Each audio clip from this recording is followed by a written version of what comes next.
Hello बच्चों, जैसा कि आप जानते हैं आज का जो पाठ है वो हमारा है सर्वनाम। और मैं आपको सर्वनाम में वही पढ़ाने जा रही हूँ जो पिछले पाठ में पढ़ाया था। मैंने आपसे पहले पिछली वीडियो में ये भी बताया था कि मैं इसके आगे का आपको बताऊँगी, तो मैं उसी के आगे आपको बताने जा रही हूँ, जिसमें आपको मैंने समझाया था कि एतद और तद यानी दैट और दिस वाले जो शब्द थे उनको सर्वनाम में कैसे पढ़ते हैं संस्कृत विषय में।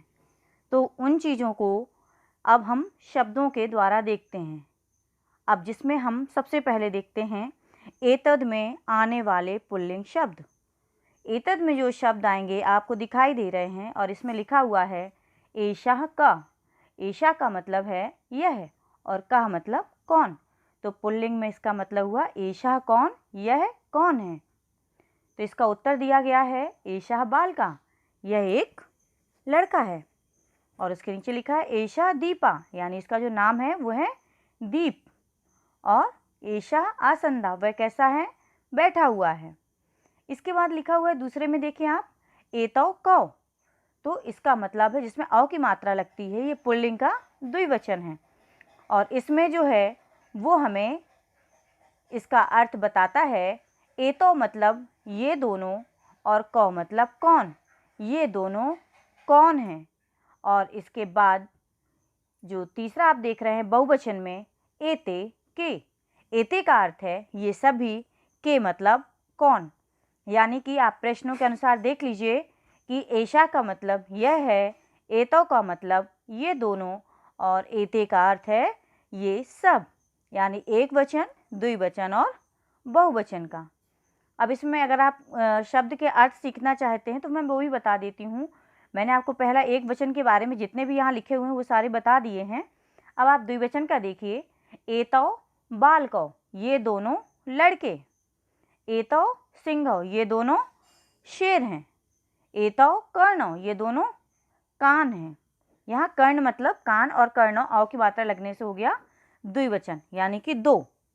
इसके बाद देखिए आप एते के, बहुवचन का बता रही हूँ मैं। एते के ये सभी कौन, एते बालका, ये सभी लड़के।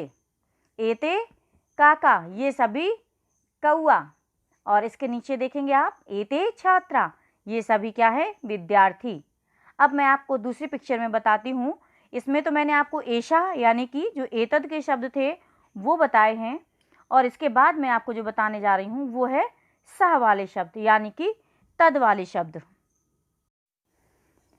अब आप यहाँ पर जैसा मैंने कि आपको बताया कि मैं शाह वाले शब्द बताती हूँ, तो आप इनको देखिए। एक वचन में शाह कहा, वह कौन। सह वृक्षा, वह पेड़। सह का अर्थ तो वही है, चाहे आप एक जगह पढ़ें या उसको कई जगह पढ़ें। सूर्या यानी कि सूरज। शिक्षकः अध्यापक। आप द्विवचन का देखिए, तौ कौ, तौ कीड़कौ, यानी कि दो खिलौने, वह दोनों दो खिलौने हैं। या ये कह दें कि वह दो खिलौने हैं। तौ गायकौ, वो दोनों गायक हैं। तौ छात्रौ, वे दोनों छात्र हैं, विद्यार्थी हैं। इसके बाद बहुवचन का देखिए, ते के, वे सब कौन। ते खगा, वे सभी पक्षी हैं। ते पिंजा, वे सभी स्विच। मैंने आपको उस दिन बताया था पिंज फल का मतलब स्विच बोर्ड जो होता है, लेकिन यहाँ पिंजा मतलब सिर्फ स्विच के बारे में बात हो रही है। ते वृक्षा, वे सभी पेड़ हैं। तो आपने यहाँ पर पहले वाले में देखा एषा यानी कि एतद में जो शब्दों का प्रयोग करते हैं, और तद यानी शाह वाले शब्द। और दोनों का अर्थ भी आप अगर यहाँ देखें तो आपको दोनों का अर्थ भी दिखाई देगा, क्योंकि उसमें आपको दिया गया है कि शाह का मतलब वह और ईशा का मतलब यह। अब हम देखते हैं स्त्रीलिंग के शब्द। अब आप देखिए स्त्रीलिंग शब्द में एक वचन में क्या कहेंगे। एक वचन में एषा, मैंने आपको पहले भी बताया था पहली कक्षा में कि एषा मतलब यह। तो एषा का, यह कौन। एषा बालिका, यह लड़की। एषा जीवा, यह जीव। नासिका, नाक। एषा का मतलब यहाँ पर सब जगह आपको यही पढ़ना है। और इसके बाद एते के, ये दोनों कौन। एते बालिके, ये दोनों लड़कियाँ। एते मुद्रिके, ये दोनों क्या है? पैसे, सिक्के। सिक्के का मतलब कंकड़े भी होता है, लेकिन आप इसको यहाँ पर मत पढ़िएगा, यहाँ मुद्रिके मतलब रुपए से मतलब है। एते पादुके, ये दोनों चप्पलें। एता क्या का तो बहुवचन में, एता ये सब, का कौन, ये सब कौन है? एता बालिका, ये सभी लड़कियां। एता सूचिका, ये सभी सुई। एता पत्रिका, पत्रिका जो हम पढ़ते हैं उसको कहते हैं, तो एता पत्रिका, ये सभी क्या है? पत्रिका हैं। इसके बाद आप शाह वाले शब्द देखिए, नीचे वाले में दिखाई देगा आपको। सा क, वह कौन या वह क्या? सा कपाटिका, वह अलमारी। सा अवकरिका, वह डस्टबिन, कूड़ादान। सा अर्गिला, वह चटकनी। ते के, वे दोनों कौन? ते कली के, यानी कि जो छोटी फूल में कली देखी होगी आपने, वो कहलाती है कली के, वह छोटी कली या ये दोनों कली। ते पुस्तके, वे दोनों किताबें। ते शिक्षके, वे दोनों अध्यापिकाएं। अब बहुवचन के शब्द देखिए। ता का, वह सब कौन? ता इष्टिका, वह सभी ईंटें हैं। त चटका, वह सभी चिड़िया। ता छात्रा, वह सभी जो छात्रा, यहाँ पर छात्रा का दोनों मतलब होता है, लेकिन जब यहाँ पर हम स्त्रीलिंग में पढ़ रहे हैं तो हम यहाँ पर मतलब इसका निकालेंगे कि छात्राएं। तो आपने इन शब्दों के अर्थ सीख लिए।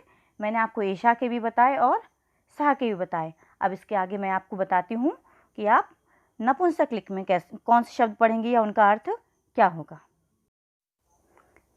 अब आप देखिए, मैं आपको पढ़ा रही हूँ नपुंसकलिंग शब्द। तो जैसे इसमें आपको दिखाई दे रहे हैं, अब यहाँ पर थोड़ा सा चेंज होगा। जैसे वहाँ पर सिर्फ एशा यानी विसर्ग वाले शब्द थे पुल्लिंग में, और बड़े आ की मात्रा के साथ जिसका अंत हो रहा था जिस शब्द का, वो थे स्त्रीलिंग में। लेकिन यहाँ पर क्या है, आप देखिए, द दाग में हलंत के साथ हो रहा है। एतद, एतद का मतलब होता है यह। एतत किम, चाहे आप एतद कहिए और चाहे एतत कहिए, तत् और तद एक ही है यहाँ पर। तो एतत किम, यह कौन? एतत पुस्तकम, ये किताबें। एतत उरुकम, अर्थात पतलून। इसके बाद है एतत करवस्त्रम, इसका मतलब है यह रूमाल, जिसको आप हैंकी भी बोलते हो। एते के, ये दोनों कौन? एते पुस्तके, ये दोनों किताबें। एते परिचय पत्रे, यह क्या है? परिचय पत्र, जिसको बोलते हैं आईडी कार्ड। एते क्रीडनके, ये दोनों खिलौने।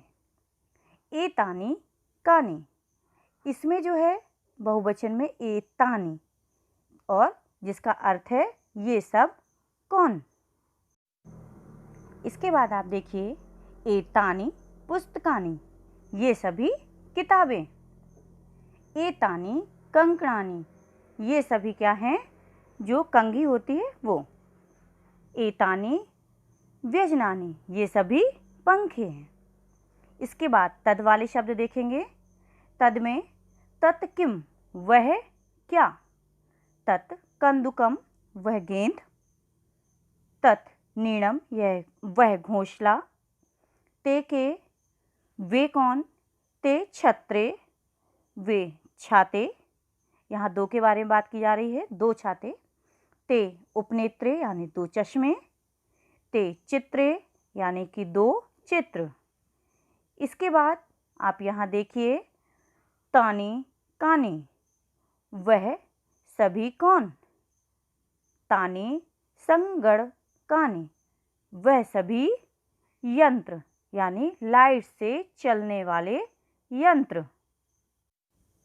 अब आप समझ गए होंगे कि मैंने आपको जो जो समझाया, जैसे कि पहला बताया मैंने आपको पुल्लिंग में आने वाले शब्द, उसके बाद स्त्रीलिंग में आने वाले शब्द, और उसके बाद जो आखिर में बताया वो तीसरा लिंग नपुंसकलिंग, नपुंसकलिंग में आने वाले शब्द।